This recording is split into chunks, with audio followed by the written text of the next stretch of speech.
Hey guys, it's Jessica. And this is Kendra, and you're listening to Lucid Lab. I just finished cleaning right before she came. Yeah, you were speed cleaning. I was.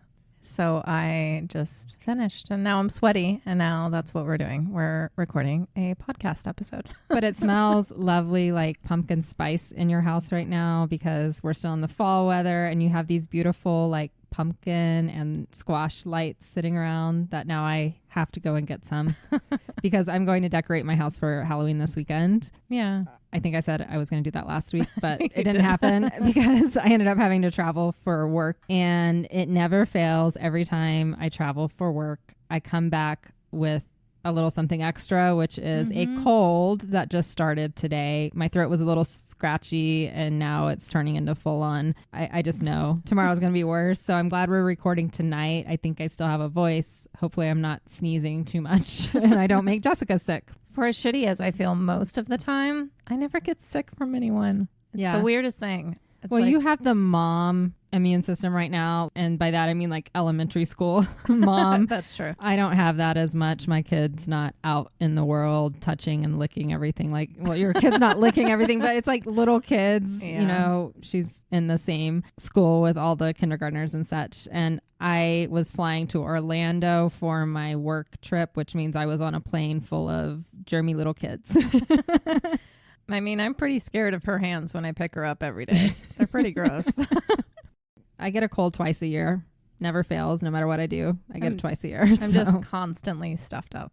So if I'm ever not stuffed up, I'm wondering what my voice will sound like. Yes. I wonder if you have like an allergy thing going on. Possibly. I mean, I had that whole thing when I was a kid where they like section off your back and scratch you with a bunch of stuff. And I was never allergic to anything. So same thing for me. I was having some weird like skin reactions and I went in and they're like, nope, you're good. I'm like, okay, I guess I'm just crazy. My hands only blow up to the size of balloons like anytime I touch random things, but no one can explain it. I think it's all cortisol. Like we're all stressed, all of that. They're saying that does like a number on your body. So I was stressed as a 10-year-old. Maybe that's why I can't remember anything.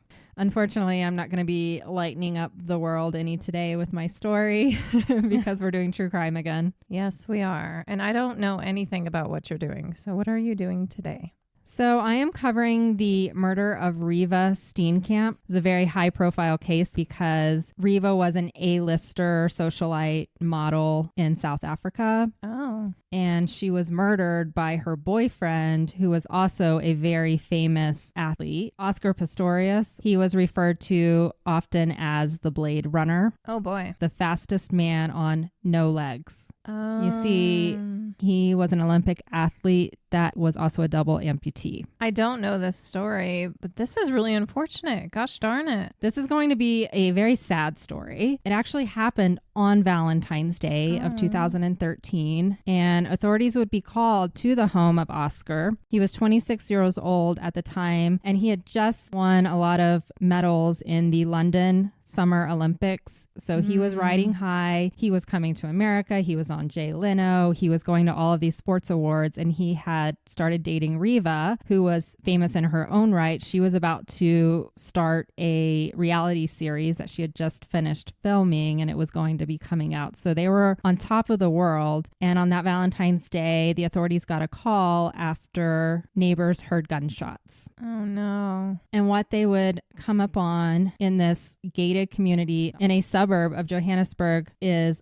Oscar completely covered in blood and holding Reeva in his arms, wailing. He would openly admit to the police that he had shot and killed her. Oscar would claim it was a horrible accident of mistaken identity. He shot and killed his girlfriend thinking she was an intruder to the home. Oh, okay. But others would claim that it was a murder that happened after an argument. Neighbors would testify hearing a woman scream before the gunshots. Well, yeah, if she saw a gun, maybe. It's going to get real complicated. Okay. I don't want to give it all away. The couple had not been dating very long. Oscar was known for her having a temper and also having a thing for guns and being very anxious. So was it something that just led up to an unfortunate accident, or was it a lover's quarrel that ended badly?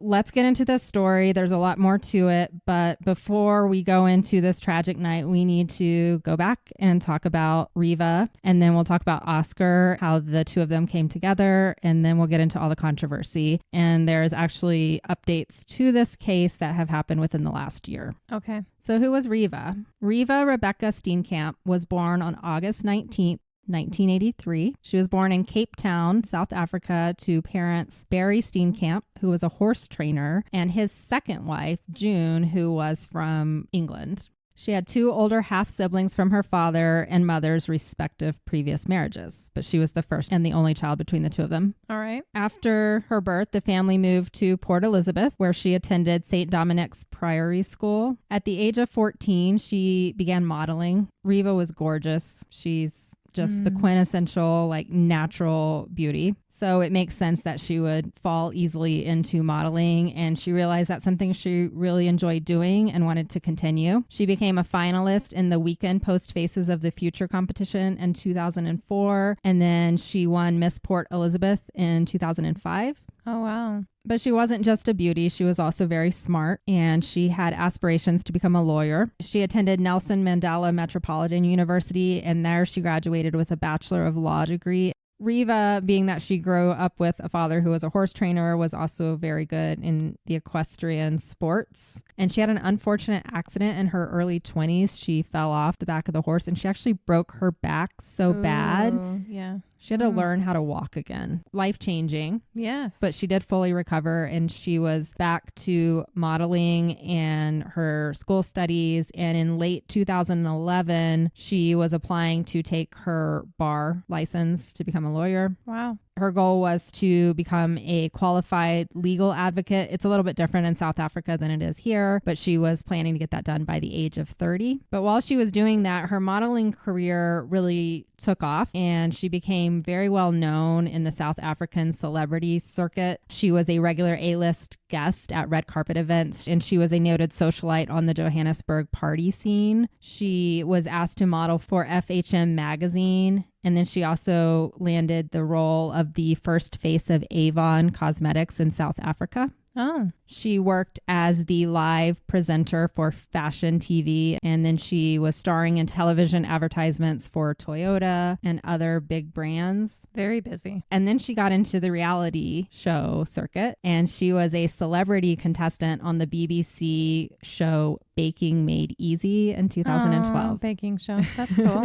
At the time of her death, Reeva was signed up to appear on season 5 of the reality TV series Tropica Island of Treasure, and she had filmed several episodes in Jamaica. And it was scheduled, sadly, to air live on TV on February 16th, 2013. So just 2 days after she was found. They still premiered the show, and then they dedicated it to Reeva. Did they let anybody know that it had happened before airing the show? Everybody knew when this happened. We'll talk about that in a minute. Was it a show that was just aired there? I am not real sure. I think it was like aired all throughout Europe. Okay. It was another like BBC type of thing. I don't think South Africa had like their own reality show. I think she was pulled into other countries. Okay. I actually did not look up this show. I did watch documentaries about this, and I saw her on the show. Like she's out in Jamaica. I don't know exactly what it was, if it was like a Survivor style or if it was like a modeling reality show. She had just began dating Oscar Pistorius in November of 2012. They had only been dating for 3 months at the time of her death. She had previously dated other famous athletes. Her longest standing relationship was with a rugby player named Francois Hugard. She was no stranger to dating famous athletes. When you have a type, you have a type. Exactly.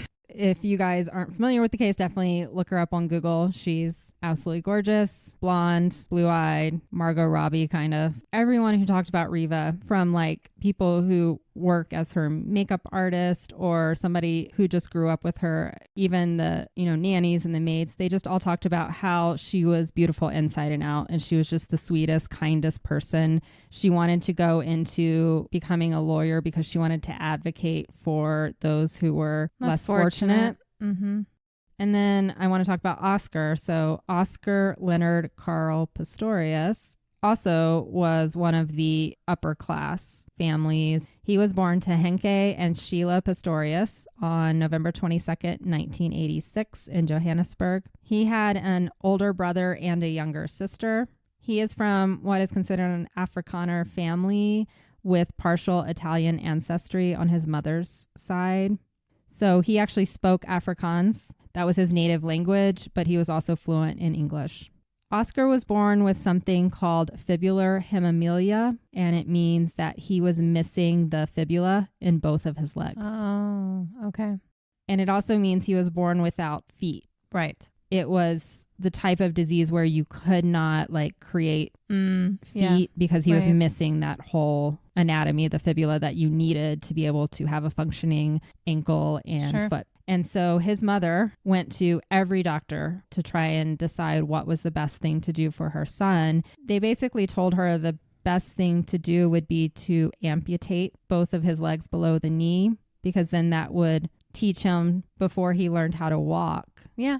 How to function without feet, essentially. Mm-hmm. And so she made that heart-wrenching decision. Yeah. And at 11 months old, both of his legs were amputated halfway between his knees and what would have been his ankle. Wow. Look what he went to do. Oh, man. This is crazy. This is going to be a very inspiring story until it's not. That's what I'm saying. Like, then he became this Olympian. I was watching this documentary and like, it gives you all the feels. Like you're so excited for this boy and this man. And then what happens, it's a hard watch. It choked me up several times. Oscar is a phenom and it was amazing. There were like videos of him as a child and he's walking around on the part of the leg that he has on his little stumps. And that was like the philosophy of his parents, is that you're not disabled.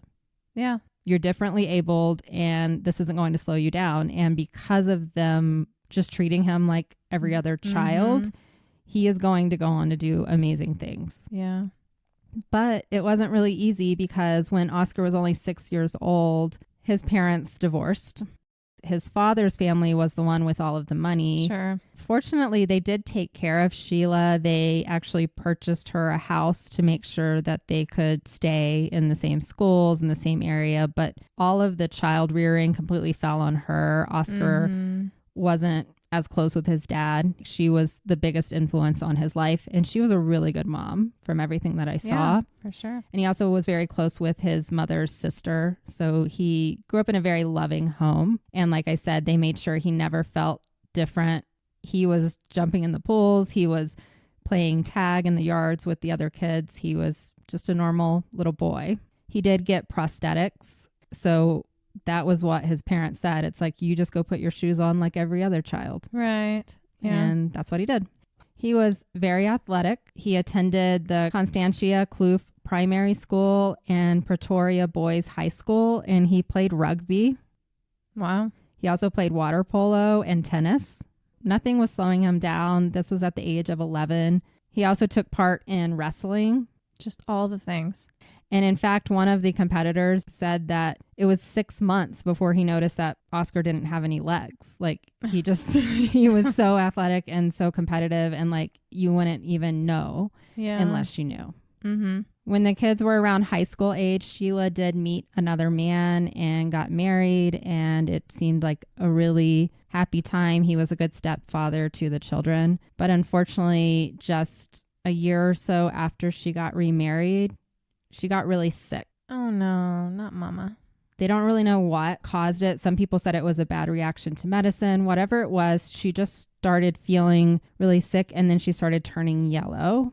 Oh no, her liver. It was jaundice, really bad. They took her to the hospital. She even talked with her sister, and you're watching the documentary and it's just like heart-wrenching because she was perfectly healthy, and she went in and they're like, yeah, you're going to recover. No big deal. And she didn't. She died in 2002 at the age of 44. Oh, wow. Which is my age right now. So that's just horrible to think about. And Oscar was 16 at the time. Oh, man. This was the person he was the closest to. His mom and his siblings, they had just formed this little family after the divorce. They were so close and bonded, and losing his mother is going to be a complete pivotal moment in his life. You'll see interviews with him that are like documented where you can watch them, and he is still so hurt by her death, he can't even talk about her. If he does, it's always just, my mom did everything for me. He knows how lucky he was as a child born with no legs, and the way that his mom took care of him. It's true. She was a remarkable woman. But Oscar continued on with all of his athletics in school, but in June of 2003, he actually got in a pretty serious scuffle in a rugby match, and he was left with a very bad knee injury. Jeez. And part of the rehabilitation was running. And gotcha. This is where he will find what his true calling in life is. Gotcha. He has no legs, so he had to be fit with prosthetics. They're called running blades. Yeah, and if you've ever seen the Paralympics, they still are so scary. You have to have some amazing balance to be on these. Well, just to run, I mean, to not clip them and like trip, it's amazing to me. Yes, it is amazing. So he got his first pair of running prosthetics from a doctor in Pretoria, but they weren't very sturdy and they quickly broke. Oh, no. And they referred him to a doctor of prosthetics that was in America, and he was actually the record holder for sprinting, and his name is Brian Fraser in the Paralympics. Okay. He fitted Oscar with a pair of blades from the Icelandic company that he was using in his races, and that company is called Oscar. It's crazy to even think those up. Like, let's just make a half moon. Like that'll be better to walk on. Yes. And the fact that like people who are missing limbs are able to perform at the level that they do, and they're breaking records, and some of them are competing, we'll see in this story, in what they call able-bodied competitions. It's very impressive. And Brian Fraser was actually interviewed in the documentary, and he was saying, you know, he watched this kid running and he was like, oh no, I may have just helped the kid that's going to beat my record. Oh, he could just tell this guy was so gifted with running. He needed to pass on the torch. He can't hold that forever. He was also super proud because he's the one that like recommended these prosthetics and they were working so well. Oscar was only the age of 17 when he competed in his first Paralympics in Athens. So it was a pretty exciting thing for a 17-year-old kid who had never really been outside of South Africa before that. And it's really cute if you go back and look at the videos. He's like there and he has braces. It's just like very obvious. He's just this little kid who is living his dream. And who would have thought? It's all because of this rugby injury that he's even there. He would have never gone into running if that hadn't happened. And while he's there at the Athens Summer Paralympics, he sets a world record. Oh, wow. His time was 21.97 seconds in the 200-meter race, and he beat Brian Fraser, who was the one who made the prosthetics for him. He became a sensation overnight. For his home country of South Africa, he became their hero. Yeah. Because South Africa didn't really have a lot at the time in the Olympics. They weren't well known for bringing athletes. They were still recovering from the apartheid that had happened in their country. And so this was like a glimmer of hope. People in the documentary talking about how Oscar brought like honor to their country. It was something to be excited about. So he would go on, that was just the beginning, and compete in many other events. I am not going to go through them all. There is a list that you have to scroll if you look on his like Wikipedia or whatever on how many awards Oscar Pistorius has won. So he's doing amazing things. His father and his family didn't want him to get too caught up in the athletics. They wanted him to focus on school as well. So he did scale back a little bit because he wanted to also get his degree. So he began studying for a Bachelor of Commerce in Business Management at the University of Pretoria in 2006. He joked in an interview that I won't be graduating anytime soon with all the training I've had to cut down on my subjects at school, but hopefully I'll finish by the time I'm 30. Asked by a journalist for his sporting motto in that interview, he said, "You're not disabled by the disabilities you have. You are able by the abilities you have." Yeah. So once again, he's just becoming this like poster child of optimism. And it's impressive. You watch him running on these blades. I know, he's breaking all these records. What excuse do we have every day? And he's keeping this positive attitude. Right. It really is amazing to watch. And just what he's been through, losing his mom and everything. Yeah. Yes. Oscar felt like he had done as much as he could in the Paralympics. He's broken all those records, and he started setting his sights on competing in able-bodied competitions. And in 2007, he ran in the 400-meter race at Rome's Golden Gala. He finished second in a non-disabled event. Wow. And this is when he set his sights on gold competing in the Summer Olympics that were scheduled to occur in Beijing. So this would be 2008. This is when we're going to run into his first big challenge. It was not going to be an easy road for him to get into the regular Summer Olympics because people began criticizing Oscar, saying that actually his artificial limbs gave him an advantage over runners that had natural ankles and feet. I mean, I've heard that argument too. His prosthetics from Oscar had been called the flex foot cheetah. Maybe he should have called them turtles or something.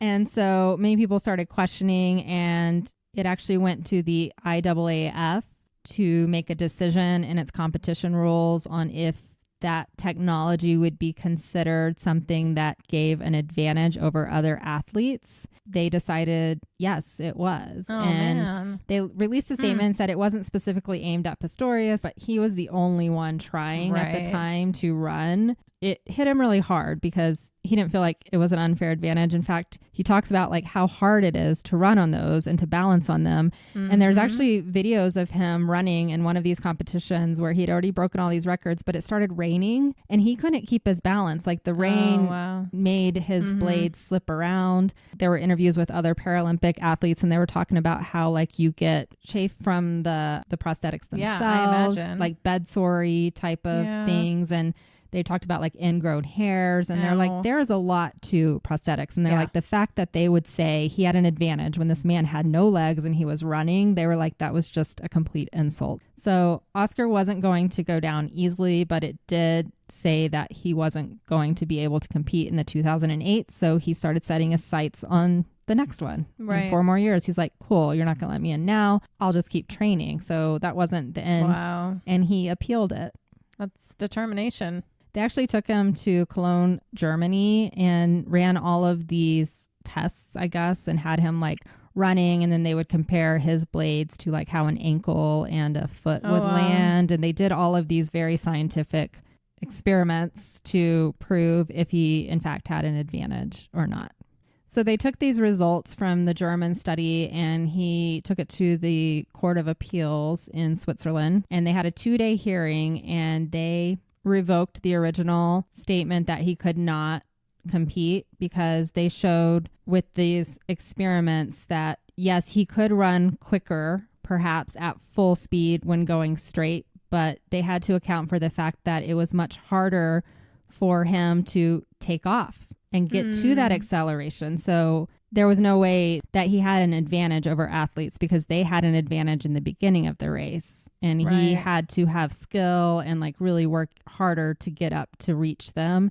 And then even when he was able to have that small advantage, it was nothing more than like somebody who has a better muscle structure would have. Like the advantage that he did have was so minimal that it wasn't enough for them to say that he could not be part of the regular Olympics with non-disabled athletes.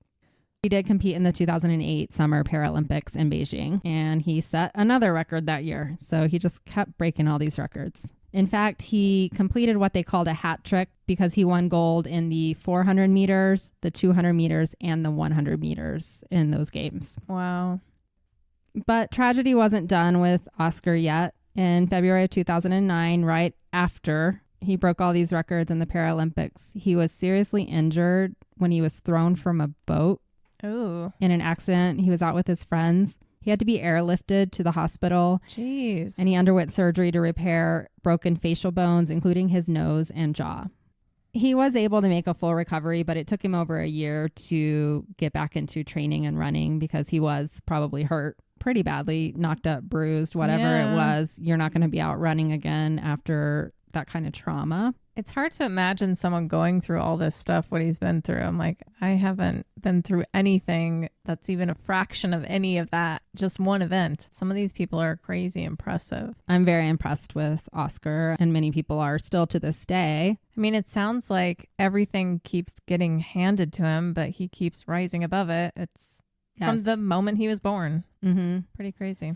And in the documentary, like his brother and his sister are in there, and they just talk about like that's how their family was. They were just taught this from a very young age. Bad things happen, but you don't have to let that affect you, and just really high resolve kind of family. It took me until getting to my 30s to follow that.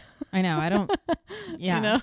Everything rolls off my shoulder real quick now, but yes, like instantaneously. But not when I was, you know, in my 20s. Like he's in his early 20s. No, we just die in our beds. I would have been blankets. That's what I was saying. I would have been laying in my bed crying because like everything I'm trying to do, you know, he's breaking world records, and they're like, you have an unfair advantage, and he's like, I have no legs. Like, would you like to give me some?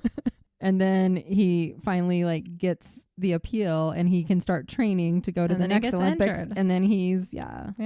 And his whole face is broken.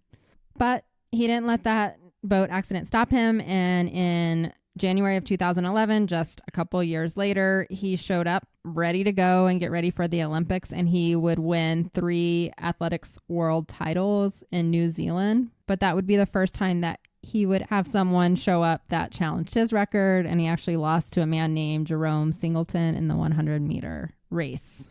Oh.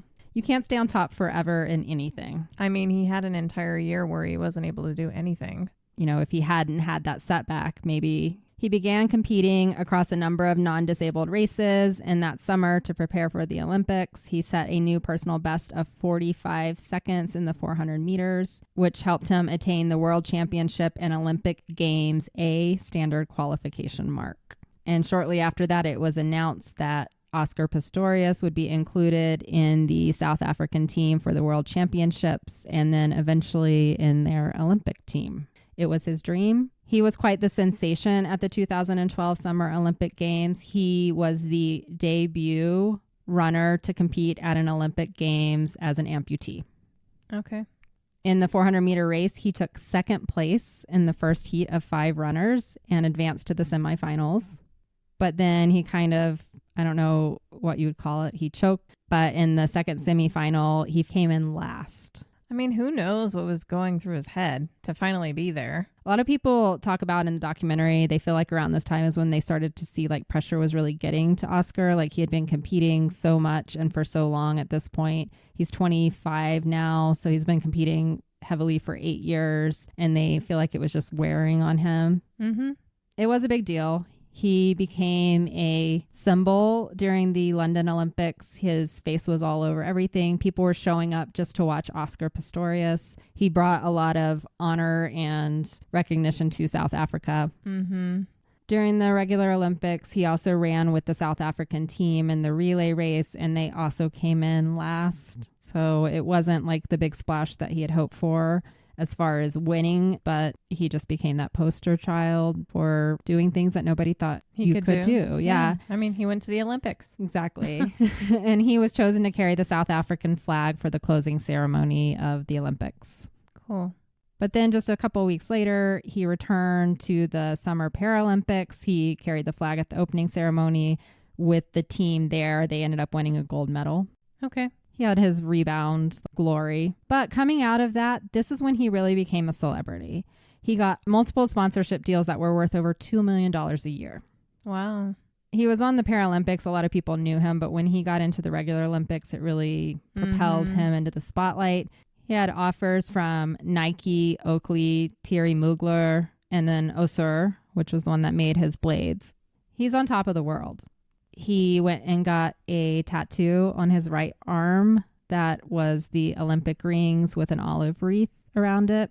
He had other visible tattoos that many people would recall if they saw him racing. He had the date of his mother's birth and death in Roman numerals on the inside of his right arm. Mm.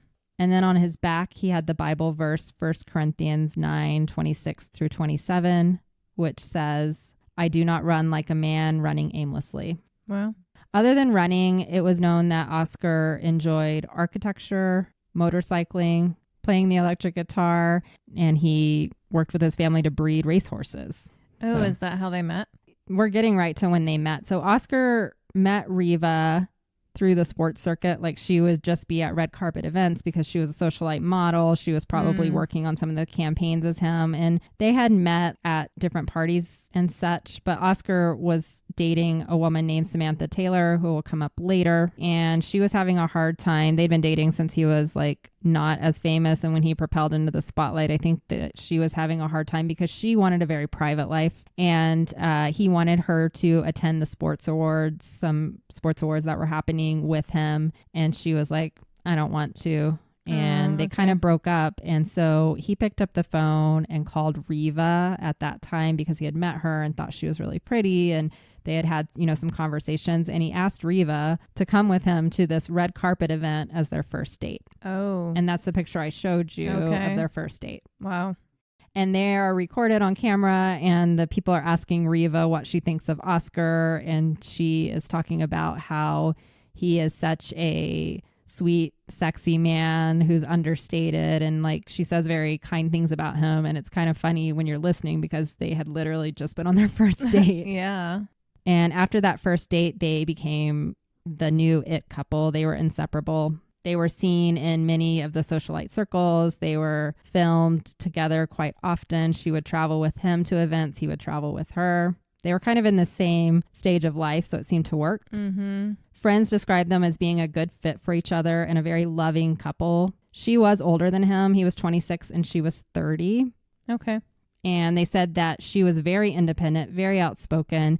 She worked a lot in advocacy programs for like women and underprivileged children. Like, she was out there doing a lot of charitable work, and he really loved that about her. On the documentary, like, his family and friends were recounting that he was very smitten with Reeva, even telling them that Reeva was the one that he would marry. Well, they seem very aligned at the moment. So this all leads up to February 14th, Valentine's Day of 2013. We know that Reeva came over to Oscar's house that night. They went to bed. Around 3:15 a.m. in the morning is when we know that the sound of 4 gunshots were heard throughout the neighborhood. That's a lot of gunshots. And we know that Oscar used his gun to shoot through the door of a locked bathroom cubicle in his home. Oh, okay. 3 of those bullets struck Reeva, who was on the other side of that door. Oh, boy. Immediately following this, Oscar broke down the bathroom door with a cricket bat, and that is when he realized his girlfriend and love was the one that was behind the locked door. He will assert to this day that he thought it was an intruder. We'll go into all those details here in a minute. He attempted to render emergency CPR, and he began screaming for help.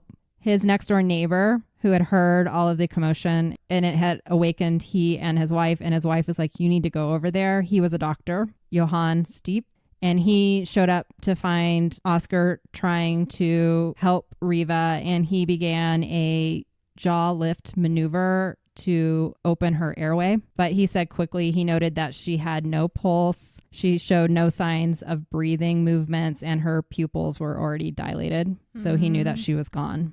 Just 5 days later, Reeva's family would host a service for her on February 19th, and she was cremated in Port Elizabeth. Oscar would not be at the service. It was just a quiet service with the family because immediately following Reeva's death, Oscar was taken into police custody. And just 1 day later, he was charged with premeditated murder. Okay. It became worldwide news. I remember this when it happened, and that's why I wanted to do this case when I was looking for inspiration. He has PR people because he was a famous athlete by this time and he had a lot of money. It came out that it was an accident, and that's what everybody assumed throughout the world. And then the South African police chief or spokesperson, I don't exactly know who it was. It was a woman. She came on and said that this address had domestic problems in the past. Oh. And that it was not an accident, and that they had arrested a 26-year-old man for premeditated murder. And that's when everything kind of just went crazy. They had domestic problems in just 3 months? That is what was said by the spokesperson for the Pretoria Police Department. Pretoria is like a very nice suburb of Johannesburg. Cherry Hills. Kind of, yeah. It's a gated community where he lived, very large homes, security everywhere, barbed wire to get into there. South Africa at the time was still going through it. There was a lot of theft. There was a lot of like violent crimes. The other thing that was going on in the country, there was a lot of domestic violence against women. It was something that Reeva herself had been advocating for. Right. It was something that was brushed aside by the law many times. Women were coming up abused or killed by their partners quite often, and the men were not getting any kind of sentencing for it. They call it gender-based violence over there, and it is considered a critical issue in South Africa to this day. They have some of the highest rates of violence against women in the world, which is saying a lot because I feel like we have a lot here, but it's even more prevalent there. Oscar became the face of this gender-based violence as soon as that police officer came forward and said, no, there have been issues here and it's murder. So there was a bail hearing on that same day that Reeva's family was hosting her service and saying goodbye to their daughter. Oscar was in front of the chief magistrate of Pretoria. Many believe the reason that he was charged with premeditated murder is because that is the one charge that it is very hard to have a person released on bail. So they saw him as a flight risk. He had a house in Italy. And he had a lot of money. Yeah. He was from a wealthy family. He had a lot of privileges, and they felt like they needed to charge him with premeditated murder, even though they knew it would be harder case to build because they wanted to make sure that he stayed put. I understand. Both the prosecution and the defense agreed that Oscar had fired 4 shots through a locked toilet door, hitting Reeva and killing her. And there was a point of contention because the prosecution side said that he had shot her while he was wearing his prosthetic legs. Meaning that he was up. Meaning that he walked, he got out of bed, put his legs on, walked across the bedroom to the bathroom and intentionally shot her. That was enough sufficient evidence for premeditated murder because he had to think about it for a minute to get out of bed and walk to the toilet room to shoot her. I mean, I don't know where we're going with this, but it's also out of habit that if you do not have the bottom half of your legs, that if you need to get off of the bed, that you put them on. The defense side would have a different story. They said that Oscar had heard a noise in the bathroom and assumed it was an intruder and actually got out of bed without his prosthetic legs and went into the bathroom feeling threatened because he did not have his full capacity. That is why he shot out of fear, thinking that it was an intruder. We'll go into more of this in the trial, but those were the first 2 things. And that was something that would have to be proved because there are ways to know from the trajectory of the bullets if he was taller or shorter. Sure. It took them 4 days for the bail hearing, and at the conclusion of it, the magistrate said the state had not convinced him that Oscar posed a flight risk, and they released him on bail, and it was fixed at about $113,000 US. I think it goes along with privilege. Oscar was released on bail and his trial would not take place for a full year. So even though he had been accused of premeditated murder, he got to go live at his uncle's house in a very, very nice part of South Africa while he waited trial, which wouldn't have happened. There's a lot of discussion about, the privilege that he got. Yeah. Because most other people money, would not get that. Someone else would have had to stay in jail the entire time. Yes. And especially there's the whole racial bias too. They're like, if a black man had done this to his girlfriend, there's no way.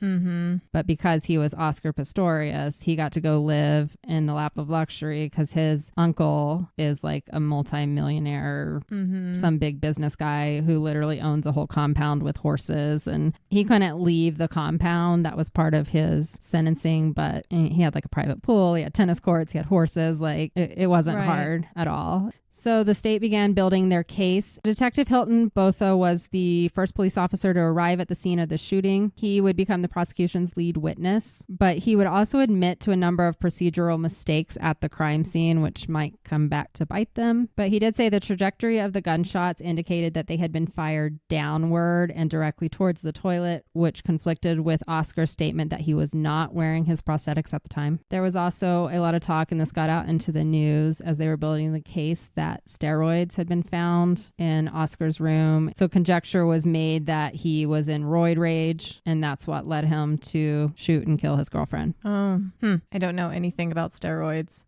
I think that can happen, but I don't know that it changes you completely. And not unless he just took a dose in the or middle something. of the night. I mean, right before he went to bed. The Incredible Hulk. I don't know when you take them, or I don't know anything. I mean, about is steroids. it like a protein drink? Do you take it right before you're about to do something? It was actually an injection. Yeah. So there was needles on the side of his bed. Wow. And a little vial. So maybe and it's it came something out he that it was takes steroids. right before he goes to bed. Could be. Why would it be on his bedside table? Yes, but it was actually found later and during the defense's, I guess, investigation that shouldn't have been released to the public because it actually wasn't steroids. It was an herbal remedy that he took. I don't know what you would inject herbally, but I'm also not a pro athlete. Nope, you're not. I can confirm. I am not. But the state's case started falling apart because literally 1 month before trial was to begin, it came out that this Botha guy was facing charges of attempted murder himself. Oh.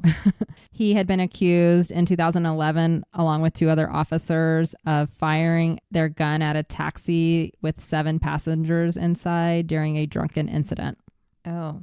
Guns. So real quick, the state realized this wasn't going to look good for them, and they replaced him right before the trial with a different lead detective. And on March 3rd of 2014, like I said, almost a year later, Oscar's trial began, and it was decided that it would be televised. Oh, wow. Yeah. And people were lined up, just like we've talked about with other cases. Mm-hmm. Everybody wanted a piece. They wanted to know, did this man accidentally kill his girlfriend, or is he a cold-blooded murder? You know, here's the hero of South Africa coming right off the Olympics, and now like his whole life has changed. In South Africa, there is no jury system. It had been abolished during the apartheid era. So the trial was assigned to one judge who would make the decision, along with 2 assessors. That's scary. I think so too. The trial was assigned to Judge Thokozile Masipa, who was a native African. In addition to the premeditated murder charge, Oscar also faced a charge of illegal possession of ammunition and 2 charges of firing a gun in a public space. Because what we're going to find out is this isn't the first gun incident for Oscar. He'd actually had 2 previously. Oh, so they're tagging on another charge from a different time? Yes, he had never been accused of the other ones, but it came out in discovery for this, and they realized that he should have been charged. Oh. But once again, privilege, athlete, things like that, it was brushed under the rug. The opening statements from the prosecutor, Jerry Nell, observed that the murder case against Oscar was based largely on circumstantial evidence, as there were no eyewitnesses to the incident. So they knew and they acknowledged that this is going to be a very hard case for us to prove. Mm-hmm. The prosecution alleged that the murder was premeditated and Oscar had purposefully shot Reeva following an argument during which she had ran into the bathroom and locked herself in the toilet room. That's what I imagine would happen. I mean, why would was she locked in the toilet room? Yeah, I mean, if you have nowhere to go or nowhere quickly to go, I can see a woman running into the bathroom and blockading the door, not wanting to talk to him, or maybe that was the only place she could go to get away from an argument. I don't see an intruder locking themselves in a bathroom. So we're going to start with hearing Oscar's version of the events, and then we'll hear the prosecution's case. Okay. So the affidavit that Oscar provided to the court stated the following. By about 10 p.m. on February 13th, 2013, we were in our bedroom. She was doing her yoga exercises and I was in bed watching television. My prosthetic legs were off. After Reeva finished her yoga exercises, she got into bed and we both fell asleep. During the early morning hours of what is now February 14th, I woke up. Reeva was already awake and she asked him if he was having trouble sleeping. And he said, no, it's just hot and humid in here. And he got up without putting his prosthetics on, went out onto the balcony to retrieve a fan to bring back into the room to try and cool it down. While he's out on the balcony, he heard a noise coming from the bathroom. It was the sound of the window sliding open. Okay. He immediately thought an intruder was coming into the house because that was the one window that he claims is not secure. I grabbed my 9mm pistol from underneath my bed. On my way to the bathroom, I screamed for them to get out of my house, and I told Reeva to phone the police. It was pitch dark in the bedroom, and I thought Reeva was in bed. I noticed that the bathroom window was open. I realized that the intruder was in the toilet because the toilet door was closed and I did not see anyone else in the bathroom. The toilet is inside the bathroom with a separate door. I heard movement inside the toilet. It filled me with horror and fear of an intruder or intruders being inside the toilet. I thought he or they must have entered through the unprotected window. As I did not have my prosthetic legs on, I felt extremely vulnerable. I knew I had to protect Reeva and myself. I believed that when the intruders came out of the toilet, we would be in grave danger. I felt trapped as my bedroom door was locked and I have limited mobility on my stumps. I fired shots at the toilet door and shouted to Reeva to phone the police. She did not respond and I moved backwards out of the bathroom, keeping my eyes on the bathroom entrance. Everything was pitch dark in the bedroom and I was still too scared to switch on the light. When I reached the bed, I realized that Reeva was not in bed. That is when it dawned on me that it could have been Reeva who was in the toilet. Yeah. I returned to the bathroom calling her name. I tried to open the toilet door, but it was locked. I rushed back into the bedroom and opened the sliding door, exiting onto the balcony and screamed for help. He then went back into the bedroom on his stumps, put on his prosthetic legs, and then tried to kick down the toilet door. When that didn't work, he moved back to the bedroom, grabbed his cricket bat, and he used that to smash holes in the door. And that's where he found Reeva alive at the time, but slumped over the toilet. And then his neighbor showed up because he had screamed out the balcony for help. And we know the story that he showed up and she was dead. So that was his version of the events. I have some feelings about it that we can talk about now before I get into what the prosecution's going to say. He believed he was acting in self-defense and the killing of his girlfriend was completely unintentional and therefore he should not be found guilty of murder. So then it was kind of left up to the court. They had to consider whether firing the shots was something that a reasonable person in his circumstances would have done. And if they decided it was a reasonable mistake, then the only thing he could be convicted of would be culpable homicide instead of premeditated murder. So that's what the defense was trying to prove. Culpable homicide is essentially like manslaughter here in the U.S. Okay. So let's think through it. If what he's saying is true, he gets up in the middle of the night, gets a fan. Maybe he's groggy and doesn't realize that the girlfriend he was just talking to got out of bed. Maybe went to pee. Yeah. Because that happens a lot. Like if me and Drew both wake up in the middle of the night, I can guarantee one of us is getting up to go to the toilet. And then if she was the one going to the toilet, why would it have been locked in the middle of the night? I mean, that is interesting, unless they were arguing. And why was the window opened? Maybe it was still open. Hot. Yeah. Well, he heard the window open. So that's what triggered him to think somebody was in the house. Was she a secret smoker? I don't know. Or maybe she went in the bathroom and it was super hot. Yeah, and she just opened it to cool it down. He says this is the only unprotected window in his house. But when you do look at the house, there is no way an intruder could get into that window. That's probably why there's no lock on it. They would have to have a ladder. Right. So I will tell you, in looking at that, it's questionable that you would assume somebody could get in through that window. Unless they brought a ladder. I mean, he is a rich guy. He lives in a community with security. There's barbed wire everywhere. You just have to pay the security guard. Yes, there's ways to get in. Yeah. So his defense will say that there had been break-ins nearby. He feels very vulnerable when he doesn't have his prosthetic legs on. I would too. In the trial, they will actually have Oscar take his prosthetic legs off and walk in front of the court, showing how he walks on his legs versus not. And you will see that he is less stable, right? Because he's walking on his nubs. Right. Yes. So that feels reasonable that he would feel vulnerable. Why would she have locked the door? That's what I'm saying is, was she a secret smoker? Was she hiding something? Or they had an argument and she didn't want him opening the door? Now, to be clear, the window is not in the toilet room. The window is outside of the toilet room. Oh, okay. So if you walk into the bathroom, it's like, you know, a normal bathroom and there's one window. And then there's a toilet room. He did say that he was screaming at who was ever in the bathroom to get out. Maybe she thought he was talking to someone else in the house, so she locked herself in the bathroom. Wouldn't she have said anything to her boyfriend that's yelling, or is she afraid there's an intruder in the house and she's hunkering down in the toilet room. I would not announce my location. Yes. If something was going on in the house. Yes. She may have assumed, oh my God, there's somebody in the house. I was just in here peeing. I'm going to lock myself in here. Yeah. But then when she hears someone come in, I guess she doesn't necessarily know that it's Oscar coming into the bathroom. No. She may think it's just someone else. Yeah. She may have died thinking that an intruder was shooting her. Maybe. Until she saw him, because you said that she was still alive when he got the door. When he opened the door. Yeah. This is one of those things. It's like, it's reasonable. It could have been a tragic accident. it is reasonable. But at the same time, it's hard. Even if you're groggy and stuff, why would your brain say, oh, it's an intruder, not my girlfriend peeing? And that's a hard thing to get past. Yes. And also, he says it was pitch dark. He told her to call the police or he heard something. Even in that situation, I'm thinking, like, if it happened to me, I would probably whisper back. I don't know. Wouldn't he wait for her to pick up her phone? Like, no, something to see. But he was in fight or flight. Yeah, that's a fight or flight moment. If you look at it from that perspective, yes, things could have happened the way that he says it does. The doctor that showed up to his house, the first guy on the scene who tried to save Reeva, said that Oscar was wailing, just in shock, in disbelief that Reeva was dead, and holding her and saying, I shot her. Now, somebody could still do that even if they had shot somebody on purpose.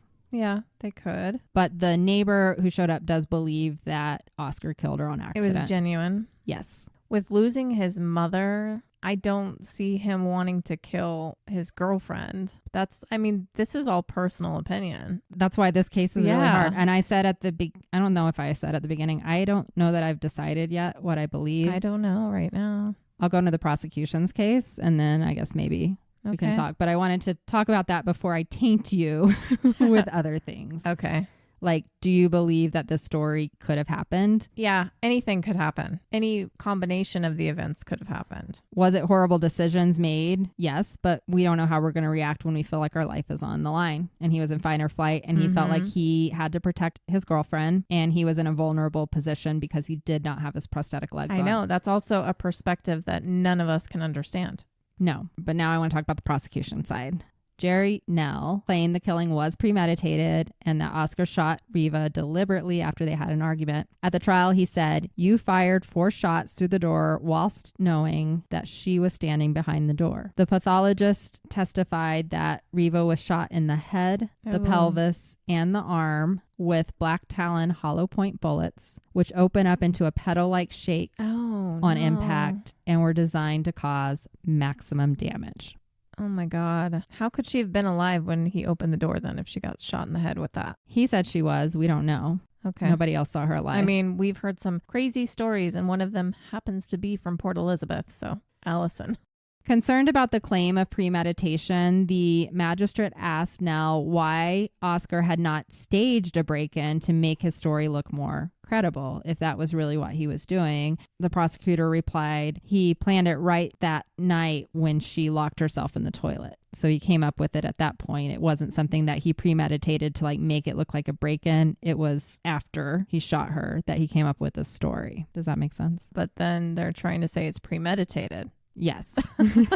Like I said, the whole reason I think they chose premeditated was to try and keep him from getting bail. And now they're like, oh shit, now we have to actually prove this. And that's why they came out and said this is all based on circumstantial. Right. So during the trial, the prosecution brought forth several witnesses from different houses that all claimed they heard a blood-curdling scream on the night of the shooting that was then followed by 4 shots. Okay. So go back to his story. She's locked in the bathroom. If a woman screamed before he shot her, he knew it was Reeva in the bathroom. Sure. That's pretty condemning. And you've got multiple witnesses, and in the court it showed where all these houses were. It's a pretty close-knit community, and all of these different people were awakened at 3 a.m. by a blood-curdling woman's scream. Wow. They all said it was definitely a woman. And definitely before any gunshots? Yes. And the authorities would get multiple calls from neighbors that they heard screaming and then heard shots. That feels like the evidence right there. So the screaming was a problem for the defense. Like, how do they account for that? And so they suggested that the screams everyone heard was actually Oscar. He was so distraught that his screams for help sounded like a woman. That is possible. I have heard men scream, and some can sound very womanly and high-pitched. Yes. And then how do they explain the 4 gunshots that happened after the screaming? Is just a panic. Boom, boom, boom, boom. They claim that what they heard was not gunshots at all. It was actually Oscar knocking down the door with the cricket bat. Oh. And that is what sounded like gunshots to those. So that would mean that nobody heard the actual gunshots he took, if that is the case. And that's what the defense said. But they would cross-examine these witnesses, and so many of them, and I listened to it because it was all televised, and these witnesses were like, I know what I heard, and that was a woman. There was no way a man could make that noise. They were like, it was a high-pitched woman's voice. I get their angle there, though. Just watching TikTok, some men can scream very high.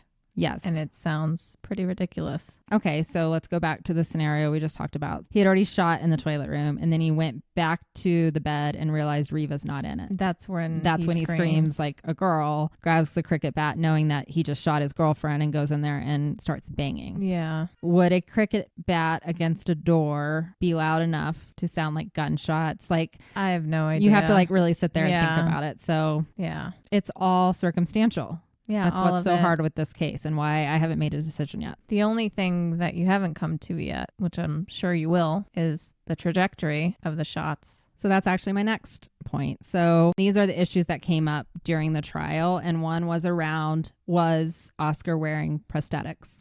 Mm-hmm. The prosecution argued that Oscar was wearing his legs, and that's how they said it was premeditated, because he would have had to wake up, put his legs on, and make the decision to walk down the hallway with his gun to shoot Reeva. But by the time it went to trial, the prosecution actually had received all of the ballistics and everything that they needed. The trajectory of the bullet did show that the shooter was most likely not wearing prosthetic legs. Oh, wow. Okay. I think the trajectory is showing however they can, because they can show if the bullet came from above or below, showing that most likely it came from like even a place. And I don't remember exactly how tall he is without his legs versus with his legs. I don't know if I ever saw that. I mean, at least a good foot. Yeah. A foot and a half. I would think. Yeah. I don't know. I'm guessing. Looking at my little short legs. Those are probably not the same as Oscar's. They're not. Because Oscar looks pretty tall when he's on his From the photos you showed me. Yeah. He was taller than Reeva standing when you saw them standing next to each other. Tall. Yeah, she's a model, so she's probably a taller woman as well. We have to get into their relationship. Like, what was going on? Were they arguing? Was there trouble in paradise? They've only been dating for 3 months. What kind of trouble could have come up that he wanted to kill her? Right. So Oscar's agent testified that Oscar was in a loving and caring relationship with Reeva. He described the sprinter as hypervigilant and said he rarely lost his temper. He was just a very even-keeled man. So on the 24th of March, the court would hear testimony about messages sent on iPhones between Oscar and Reeva using WhatsApp. 90% of them were described as loving and normal, but there were a few from Reeva accusing Oscar of jealousy and possessiveness. In one of them that was sent less than 3 weeks before her killing, Reeva told Oscar, "I'm scared of you sometimes, of how you snap at me." Ooh. And she described his behavior as nasty. Then, only a week before her death, she expressed her disappointment that he had lost his temper at an event and loudly criticized her in front of others. Oh, okay. That changes it. Kind of does. I mean, it's only been 3 months, but I'm trying to think back to relationships to where, have I said that soon? I don't know. I know. And they are in the public eye, so it's a little bit different. Yes. It's a lot more intense. So the defense said out of 1,700 messages between Oscar and Reeva, only 4 of the conversations were argumentative. And he told the court there were disagreements and some unhappiness, but if you look at the messages, they always resolved them very quickly. And then he also brought up that on February 13th, just a few hours before Reeva died, she had sent Oscar a text saying, "You are an amazing person with so many blessings and you are more than cared for." And then his reply was, "Stay tonight if you like." I don't know if I like that reply. I mean, it is a little weird. But I also don't know how they talk. Yeah, who knows? They're still feeling each other out, and she sees it as snapping because he's a closed off person. He's been through a shit ton in his life, and maybe since those text messages, they've talked it out, and he's opened up more to her or something. Yes. And there were other messages I don't have included here, but in the documentary, they go into a lot more. There's ones where she was like, I thought we could be the right people for each other, but maybe we can't. Yeah. They were feeling it out. If you look at my messages with probably Drew in the beginning of our relationship, there's just a lot of uncertainty when you first start dating. Yes. And they've got the pressure of being in the spotlight. And she's a beautiful model that probably has lots of offers. He's a very good looking man who can probably date lots of women. And they're both highly ambitious for their own goals, which are not the same goals. I mean, they have some similarities, but yeah, there's gonna be a lot of conflict, and they're trying to make their schedules match. She's about to be on this, or she had just finished filming this reality show. She's about to go do press for that. He just came off the Olympics. There's probably a lot going on. Was she in a relationship prior to this? With the rugby player is the only one I saw. I mean, how long ago was that though? I'm not sure. I know that he had been in this relationship with Samantha, who is going to testify here in a minute. And she said no, she didn't want to go to the sports event, and he went and took Reeva instead. Yeah, so I'm just wondering if she had never, or it hadn't been in a long time anyway, that she's felt the pressure of a relationship and someone like checking in on like, where are you? Or like, what are you doing? True. The defense also did bring up and had Oscar read aloud a Valentine card, which Reeva had given him. Reeva had written in there, I think today is a good day to tell you that I love you. Oh, wow. Damn. So that's all they could find on their relationship other than those saying that they heard her screaming. The domestic events that the police officer had said on TV that had happened at his house in the past had actually happened before Reeva was even there. So it wasn't between him and Reeva. Okay. They painted that picture, but it came out that that wasn't true. It wasn't him and Reeva fighting. If the neighbors had heard him fighting with someone, it was probably one of his ex-girlfriends. Mm-hmm. And I believe one of the domestic violence or calls or whatever was actually when he was hosting a party there, and there was a girl who got really, really drunk, and he asked her to leave, and she called the cops. So that was the other case. Okay. So I don't think there was a lot that held up from what I investigated in this story that showed there was any kind of weirdness going on with him, even with past partners. Okay. Then we come to the claims of the scream, and they actually brought in an acoustic engineer who testified that where the neighbors lived, and them claiming that they knew 100% certainty that it was a woman screaming, he did some kind of proof like experts do to say that the distance that they were away from the house and the way that sound would travel, they would not have been able to distinguish if it was actually a female scream or if it was a high-pitched male scream. And remember, when people are like faced with something absolutely horrific, they can let out sounds that sound like an animal or... That's what I'm talking about, like the videos that you can watch like on TikTok when a man is surprised. Like someone surprises him. Like some of the noises that come out of those men are alarming. One of the most damning things against the prosecution with this line of questioning is that there was a married couple who actually lived right next door. This was the couple whose husband went and helped the doctor, and they specifically said that they heard a man only crying loudly in a very high-pitched voice calling for help out the balcony window. And then there was another neighbor that was also one that lived closer that said she heard a man crying out in pain. And those who were saying it was a woman scream were mostly further away. All right. The other thing that happened, and if you watch this, this was like the heart-wrenching part of it to watch, is that Oscar cannot talk about this without crying. He is like sobbing the whole time he is on the stand. And he is on the stand a lot. He was cross-examined for 5 days. And he is just distraught. He is wailing. They show pictures of Reeva and he can't look at her. He is visibly distressed the whole time. They actually would have to shut down the questioning in the court because he was having so many emotional reactions. I mean, if it was an accident, you just realized you loved that person and then you killed her. That's kind of something hard to move past. Him acting that way doesn't mean that he's innocent. It just means that he regrets the fact that he killed her. We know he killed her. man, the prosecutor comes after him in one of them. And he was like, you're emotional because you know you killed her. You know you did this on purpose. Like he like goes at him. They have to. So those who showed up the night that it happened testified that he was wailing and crying and beside himself in shock. It's something. It is. It's almost like you would need to watch them 24/7. Like, can they cut it off instantaneously and just be normal? Exactly. Is he a narcissist? You know? We're going to get into his psychiatric assessment here in a minute. The prosecutor came at him and said, you're only getting emotional because you're getting frustrated because your version of events is improbable. You're crying because you're worried about yourself, not because you're worried about Reeva. Reeva's dead now, so he is kind of worried about himself. Yes. And there is a point in the documentary where they're trying to get him to accept responsibility in a way, and he kept skirting around it.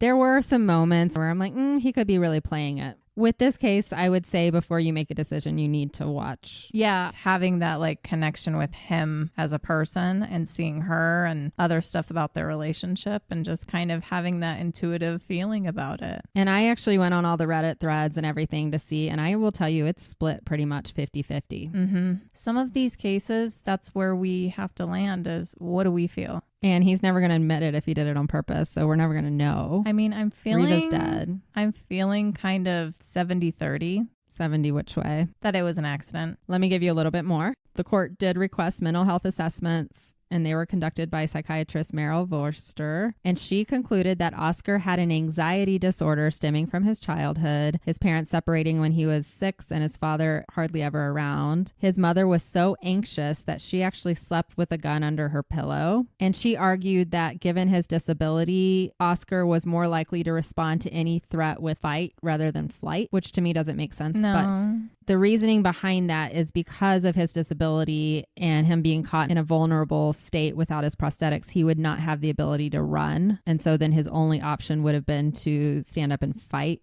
That doesn't mean he's going to automatically put himself in that position, though. No. And remember, you can hire experts to say anything you want them to say if you have enough money. But the evaluation found that Oscar was not mentally incapacitated to the extent where he could not tell right from wrong, although it did say that he was suffering from post-traumatic stress disorder and would need continuing psychiatric care, or he could become suicidal. Yeah. They also brought the surgeon who had amputated Oscar's legs when he was only 11 months old, and he testified that he would be severely impaired in a dangerous situation and would be unable to flee if he was on his stumps. Again, that doesn't mean he wants to fight. As far as psychologically, he was assessed by a psychologist, and they said that he was severely traumatized by the events and that he was suffering from major depressive disorder. And they also said that he had a high degree of anxiety, and they're all just bringing that up to contribute to the fact that he would react in a very different way than maybe somebody who wasn't as anxious. Like us in a normal relationship getting out of bed in the middle of the night. They also theorized that he was a normal person within a loving relationship. I don't know how you figured this out. I guess they just said, he wasn't a psychopath. He was genuine with his feelings towards Reeva, and that although he did become insecure and jealous at times, it was at a normal level for their specific situation. But they seemed to be, based on whatever evidence they had, since Reeva was not around, it seemed like they worked through their problems like a normal couple. They didn't see any signs of abusive tendencies or anything that would give them pause with how they interacted. Okay. Nothing screams any sort of motive for him to kill her. No, but there was something else going on in his life, and this came up in the documentary, and I think it's a good point. He was obsessed with guns. But a lot of people believe this triggered from his anxiety at being vulnerable because he had to sleep without his prosthetics at night. And there was a man that testified named Sean Renz, and he was the manager of the International Firearm Training Academy. And he testified that Oscar had a great love and enthusiasm for guns. Oscar had purchased a Smith & Wesson 500 revolver handgun from him, and he had asked for 5 other firearms to be purchased in the near future, and that he was going to apply for a collector's license. He also described an incident which occurred months before Oscar killed Reeva, where he heard a noise in the house. As soon as he heard it, he went into combat mode. He went and got his gun, and the noise turned out to be coming from his washing machine. Oh. And so he brought that up in court just to say this guy was on edge all the time. He was anxious and he liked having guns. He wanted more guns around. And so it would have been his instinctual thing. He just heard a washing machine and he grabbed his gun in the middle of the day and went into that mode. Yeah. So to him, he was like, yeah, it makes sense that he heard a sound in the middle of the night and he went straight for his gun because he's done it before. He probably wanted a gun in every part of the house so he could grab it in a situation. Probably. The other gun-related incident that was brought against Oscar that I mentioned earlier is that he had recklessly shot his gun out of the open sunroof of a car a year before Reeva was killed. And then another time he was in a restaurant and he asked one of his friends to see his gun, and he grabbed the gun from his friend and he somehow pulled the trigger and like shot a loaded gun in the middle of a restaurant. Oh. So he was being charged with reckless That's what that handling was. of a gun, Right. which there are a lot of rules on gun use in South Africa. I think there should be for anyone using a gun. Everyone knows you never touch the trigger if you know the gun's loaded, like, or even when it's unloaded. Like, there's a lot of gun safety. I haven't been around. You don't know if one's stuck in the chamber. Yeah, they didn't check it good enough. I haven't been around guns a lot in my life, but even I know some of those things. I used to live with someone who had a gun, and that scared me. This particular situation is scary. It is. I mean, you could be walking around your house, and what if they're stumbling out of a dream? They're not fully lucid, and they're just thinking you are an intruder. I never really thought about it in that way until right now. This case brings up a lot of questions. So then we have Samantha Taylor. So that's his former girlfriend that he was dating right before Reeva. And she testified that what actually happened in the sunroof incident is that Oscar became very angry after he was stopped for speeding by a police officer. And she said he kept his gun with him all the time. And she said he had an anger problem. He actually shot that gun intentionally out the sunroof because he was so angry. Okay. This is where I keep going back and forth. Just when I think, oh, I'm going to give him the benefit of the doubt, I knew Samantha was coming. I saved her for the end. She shared that she was 17 when they began dating. So they had been dating for like off and on 8 years. Seems like a pretty volatile relationship. Sounds like she was there from the beginning. He lost his mom just the year before. True, she was. And she talks a lot about that. She is in the documentary. It's a well-done documentary. It's on Netflix and it's by ESPN. It's a 4-parter. It's about 5 hours total. So it's a long watch, but it's really interesting. Anyways, she said that he was very possessive. She actually tells a story on there. She didn't go with him when he flew to America or something. He saw a picture of her with one of her guy friends and he went off the handle at her. Very, jealous. And then she said she thought they were still on. And then she said she didn't want to go to the sports event and he just started dating Reeva. So she gives you a different picture, and she was in an intimate relationship with him for 8 years. Yeah. And listening to her, I'm like, oh, he doesn't sound like a nice guy. Okay. She characterized Oscar as having a temper and revealed that he had been involved in numerous gun-related incidents, not even just the 2 that were mentioned during their relationship. She also disagreed that the screams coming from the scene of the crime could have been Oscar because she said she had heard him scream often and that he always sounded like a man. I don't know what to do with that, but apparently they had very tumultuous arguments. I mean, you're going to sound different screaming like a man if you're angry compared to being scared. Right, exactly. So I don't know what to do with that. But the temper and many other things she says definitely made me question. She kind of made it sound like he had quite a few narcissistic tendencies to him as well. Okay. Very entitled. And also she talks about if he didn't win a race or things didn't go his way, how quickly he could change. Which is really interesting because of how determined he was for so long. Mm-hmm. I feel like sometimes those 2 things don't go hand in hand. I wonder if something happened in that boating accident where he hit his head.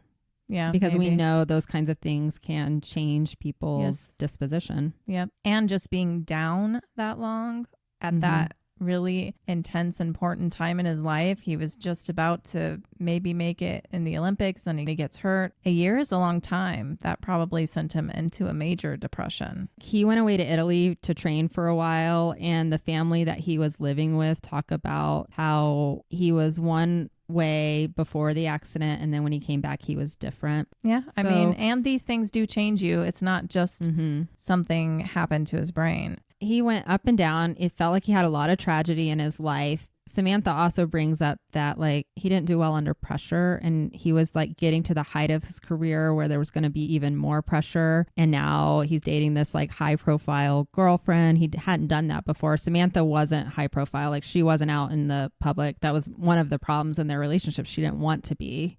She was just his high school girlfriend, and so she theorizes some things about him, and she knows him. She'd been with him for 8 years, so I take a lot of what she says to be pretty true. Okay. She's also an ex-girlfriend though, so yeah, it's true. She could be better, but also she loved him. So I don't think she'd want him, like if she thought he was truly innocent and did this accidentally, I don't know why she would not want to try and defend him. Well, that is true. But at the same time, was their relationship as solid as she thought it was, to be together for 8 years and him just drop her just like that and go on a date publicly? True. It seems like she's also skipping out on part of the story. Yeah, there's always two sides. She did come out and say that he had never been physically violent towards her. So that was one thing that was like, okay. Yeah. But she did also testify that there were times she was afraid of his temper. I don't see the motive in him killing her on purpose. Right. Still, I mean, yes, we can talk about his character and everything, but I still don't see that. I still don't see it.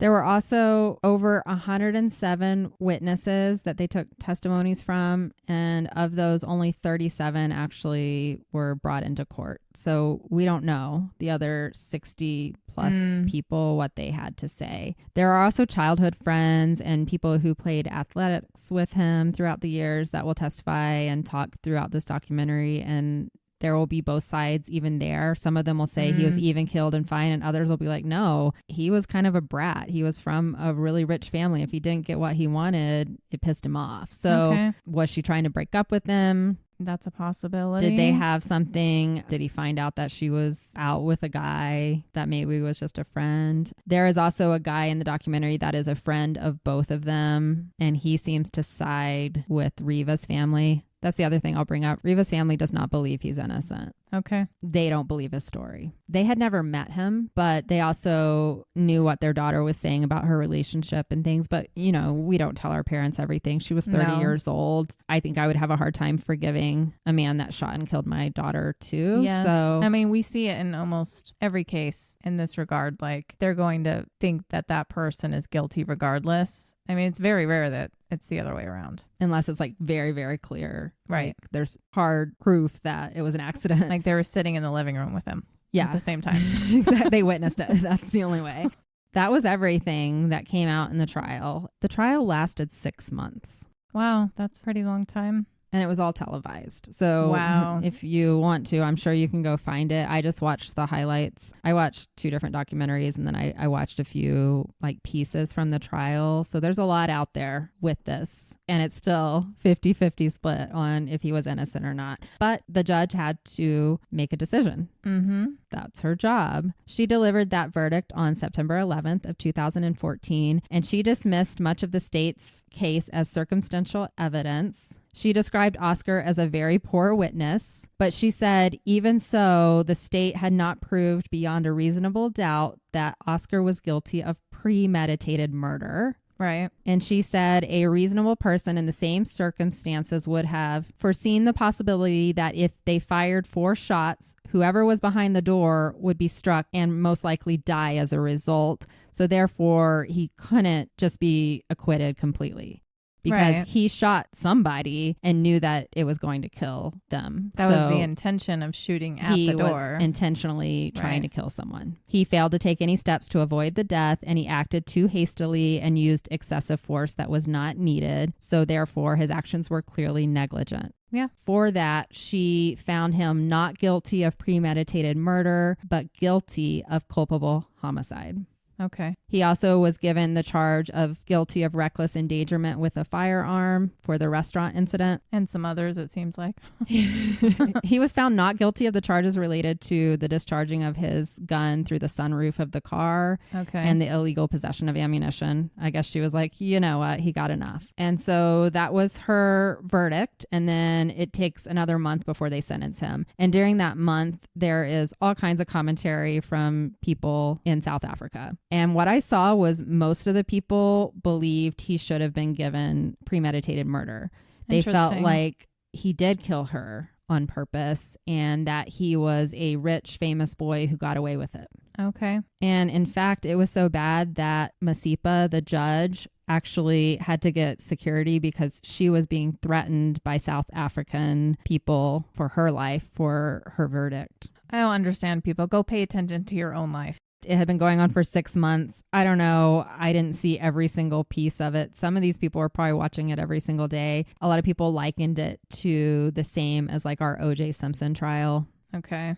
So the sentence hearing began a month later on October 13th of 2014. The defense recommended a 3-year community sentence with 16 hours of community service per month. That's what they thought he should get. Oh, wow. Okay. Well, I don't agree with that. No, I don't agree with that either. They also said that he should not be in any kind of prison because of his disability, and he needed to be held in the Pretoria Central Prison's hospital wing if they were to give him a prison sentence. They would immediately take his prosthetics and it would be hell. Yeah. He probably wouldn't last. Someone would probably kill him. It's probably true for his own safety. Reeva's parents said they did not want to testify in the sentencing hearing and that they would not proceed with a separate civil lawsuit, but their cousin testified for the state about the impact on the family and did ask the court to impose a prison sentence on Oscar. So that kind of tells you that's what the family wanted. They just didn't want to be on TV. Okay.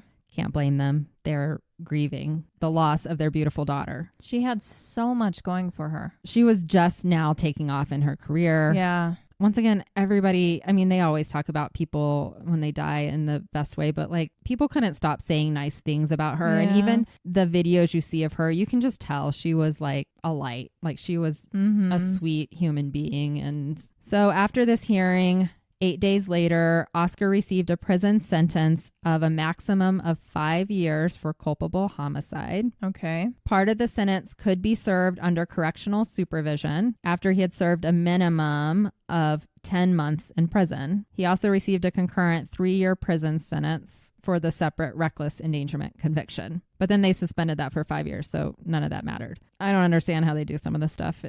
Well, the suspension of it is he can't get in trouble again. And if he does with reckless endangerment, then he goes to prison. And then he gets the full. Yeah.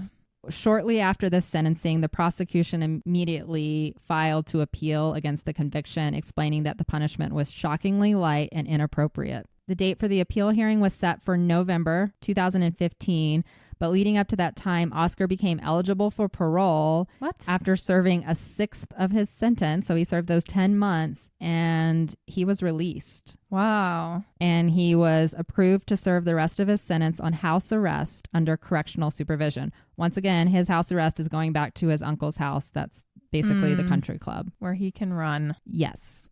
And ride horses and all that. But the appeal continued to move forward, and it actually went up to South Africa's Supreme Court of Appeal, which was composed of 5 judges. They heard the case, and in a unanimous decision, they overturned the original verdict. And they said, no, this was not culpable homicide. This was murder. Oh, wow. I wasn't seeing that coming. No, this case has some turns. Wow. So according to the judges, they believed that the lower court had misapplied the principle of what they called doulos eventualis, and parts of the evidence were seemingly ignored by the court. So they saw something. 5 judges looked at this and said, no, this guy murdered her. Okay. And they said that Oscar had just never offered an acceptable explanation for shooting her. So they overturned the culpable homicide verdict and they found him guilty of murder, concluding that he should have known that firing his gun would have killed whoever was behind the door, regardless of who he thought it was. And on July 6th of 2016, They sent it back to the same judge, Masipa, and she had to sentence Oscar again. She gave him 6 years in prison for murder. The prosecution had asked for 15 years because that's the minimum prison sentence in South Africa for murder. But she argued that Oscar had already served 12 months in prison for the culpable homicide conviction, and he seemed remorseful for his killing, and so she only gave him 6 years. And then it went back. This is crazy. I don't know if Masipa just felt sorry for him. I don't know if she was paid off by the family, whatever, but it went back to the Supreme Court. The prosecution's like, no, he should get at least 15 years. This isn't cool. You sent it back. You said that he's now eligible for murder. Why did he only get 6 years? South African Supreme Court looked at it again and they were like, you're right. This guy should have 15 years. And they added another 9 years to his sentence. Wow. So he ended up with a total of 15 years. He would be eligible for parole in 2023. His defense team went back and appealed that ruling, but they dismissed the appeal and said, no, he needs to serve it. I mean, I don't know who they're appealing at this point. The Supreme Court's like, no, fry this guy. We've told you twice now. I've never heard a case like this. Usually it goes back and they get a lesser sentence. I've never heard a case where it was appealed and they were like, no, you're right. And then it goes back to the judge and she's like, okay, fine, I'll give him 6 years. And then they're like, no, bitch, you need to give him 15. It's wild. Yeah. It's wild. Oftentimes when there's an appeal, they either completely just deny you that at all, or they put their foot down and say, oh, and we might give you 5 more. Like that's happened in some of our cases where they give them more time. True, just for attempting it. Yeah. That brings us up to March of 2023 now. Okay. Just last year, and he did become eligible for parole. He had to participate in something called the restorative justice process, which included speaking with Reeva's family and asking for their forgiveness. But after that and the hearing, they denied parole for Oscar. Interesting. But then in January of 2024, he was released. He filed some other documents and proved himself to be reformed. I don't know what you do in the parole system, but he was released on January 5th of 2024. Okay. He had served his time, a total of 9 years at the Atteridgeville Correctional Center. So he did go to prison. He was not taken to like the medical center. Yeah. I'm not sure all the details about how they helped him through prison, but he survived it. Wow. It was a very quiet release. Many people believe it was strategically planned to avoid media attention. So many people don't even know that he was let out. Okay. He's kind of remained under the radar since he was let out. He now lives with his uncle, Arnold Pistorius, in that big, beautiful house. It's where he had stayed before. According to a press release by the Department of Correctional Services, there are restrictions on when he can leave his home, and he is not allowed to leave that town or district of Johannesburg without permission. So he's basically on parole still until he hits his full 15 years. Wow. So that'll be 2029. Okay. While he is out, he's basically under a sort of house arrest for the next estate 5 arrest. Years. Yes, exactly. Acreage. Country club arrest. He's also not permitted to speak to the media. Okay. Makes sense. He can't go make money off of his story yet. Okay. He can in 2029. So I think we'll hear from Oscar maybe then. He also must attend therapy sessions and programs on anger management and violence against women. And then he is also completing community service hours and regularly meets with his parole officers. That's where Oscar is today and will continue to be for the next, 4 years, since it's almost 2025. We don't know his story. Maybe he will never speak out. I don't know. Reeva's parents, they've stayed away from it. They don't want to talk about it. They just grieve their daughter and have moved on. So this isn't something that catches a lot of attention anymore. Because no one's really fighting on either side now. No. And that's usually what garners attention. True. Is there someone who's stuck around that's still fighting for some kind of injustice? And it seems like all sides are now, they're just moving past it. Oscar might want to clear his name when he can. When he can, sure. I don't know how he'll do that. I don't know how you convince people that you did it. No, we have seen celebrities who have done really shitty things in the past, and they have somehow been able to make the public forget that they did those shitty things and become celebrities again. So, but murder? Yes, murder too. Yeah, I guess. How many people right now are part of that Diddy thing, Oh my who God. have actually been accused of being involved in For a while. murder stuff before, and they're still celebrities, and people True. still look at them in that way. So it happens. I'm going to come to my conclusion now. So like, if it was an accident, it's quite the tragedy. It is quite a a tragic tragedy. life for Oscar. All of what he's overcome, he's had to like go through different things, and then he finally gets to like where he's always wanted to be, and he tragically shoots his girlfriend on accident and has to live with that, and it's completely derailed his career for the rest of his life. So now he's 38 years old. He's not going to be able to do running, I would think, like sprinters, the height of your careers in your 20s. So like that's gone. And I don't know if anybody would even, you know, endorse him or anything like that. His money, I know that he had to sell his house to pay legal fees and all of that. So I'm assuming he's probably not well off personally. He has a rich family, so he's going to be fine. Yeah. If this was in fact an accident, it's heartbreaking because Reeva's dead. Yeah. He loved her. They were just starting their relationship and he shot her. And like when I'm watching the documentary and I'm listening to him crying and such, I'm just like, oh my God, if he's telling the truth, like, how does he live with himself? But then the other side of the coin is if he killed her in a fit of rage, because men do this all the fucking time. Yes. It happens for very minor things. It does. From men that women wouldn't have expected it from. I know. And he has been raised in South Africa, which has the highest, what did I say earlier, like statistic of gender-based violence. I know, but he was never violent towards his ex. Not physically, no. So I'm still 50-50 now. Like I'm stuck between the lines. Hard. I also still have to watch this. I can't picture these people. I don't have a feeling about them. And so that's going to be my homework tonight. It's why I wanted to watch and go into this case, because I remember being undecided back when it first happened. And now I've watched documentaries, I've read about it, and I still don't know what to think. Yeah. I would love to hear your take on it maybe at the beginning of our next episode if you watch the documentary. Okay. Thanks for bringing us the craziness. I don't know how to answer this one. I know. Maybe we'll come to an actual opinion on this later on. One day, one episode, Kendra's going to go, he did it. Maybe when we hear from him in 2029. Maybe. Because he hasn't talked. He's had PR around him. He's had his defense team. Like, we've never seen Oscar since this happened. I guess what keeps me from saying, oh my God, this is totally an accident, he's such a great guy, is that there were many people who testified against him being like a hothead. Yeah. Too quick to like grab a gun when he was angry. And I'm like, man, if she said something to him that hurt his ego, even jokingly, I don't know. It's hard. We could go down this road forever. We could go down this road forever. We don't know what happens behind people's closed doors. We don't know what was happening in their relationship. We know that at one point she said she was scared of him. And I guess maybe that's what is like a red flag to me, because 3 months in, you shouldn't be saying, I'm scared of your temper. Like, you're still in the honeymoon phase. But then I can come up with exact reasons why a woman would say that to him. I'm scared of your temper. You're being possessive, that kind of thing. Like, he may have been way more into her in the beginning than she was into him. And she's like, whoa, you're coming on too strong. You don't own me. Like, I don't have to tell you about what I'm doing. And that's what I'm saying. They're feeling each other out in the beginning. So I can see anybody. She's a strong, independent woman. She's snapping back like, fuck you. No. Who do you think you are? Type I'm of older text than you. message. And that too. I think that too. So it's not the worst text message. It's not like she was like, how dare you hit me? And da da da. She just said, your temper scares me sometimes. She was putting him in his place. If she was truly scared of him, she wouldn't have been over there. Said that.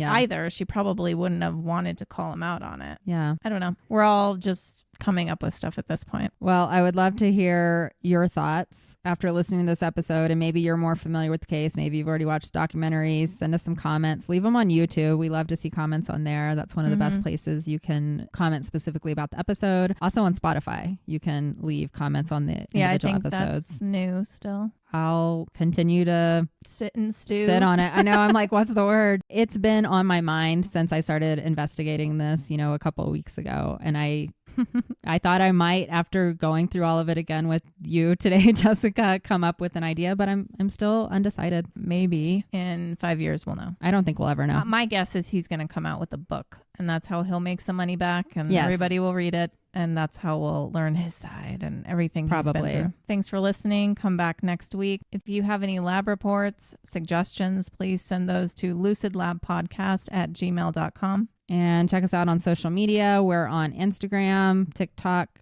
YouTube, and Facebook, all at Lucid Lab Podcast, one word. The other thing I can't stop thinking about it with this case is just the gun situation. If he didn't have a gun so easily available, it wouldn't have escalated so quickly. And that's where I go back and forth all the time with why I don't think I want a gun in my house. It's difficult. Yeah. It's a hard one. I've had guns in my house before with, past relationships with men who own guns. And now that I'm kind of living on my own, I think about it sometimes because I'm like, I'm vulnerable. I'm a woman by myself. But I hear stories like this and there's a lot of them out there about them being used against you. And I'm just like. Used against you or you making a mistake? Yes. And then I'm in prison. Being scared. Yeah. Oscar could have made a mistake and he has spent 9 years of his life in prison. Yeah. As a double amputee. I mean, that's got to make it harder. Yes, it's is difficult. It worth it? I know. I don't know. Anyways, I'll stop stewing. And maybe I'll stewing the pot. And it's cold enough that maybe I'll make some stew soon because I talked about soup last week and now I'm getting kind of hungry because we've been talking for a while. We'll see you guys soon. And in the meantime, stay lucid. Bye. Goodbye.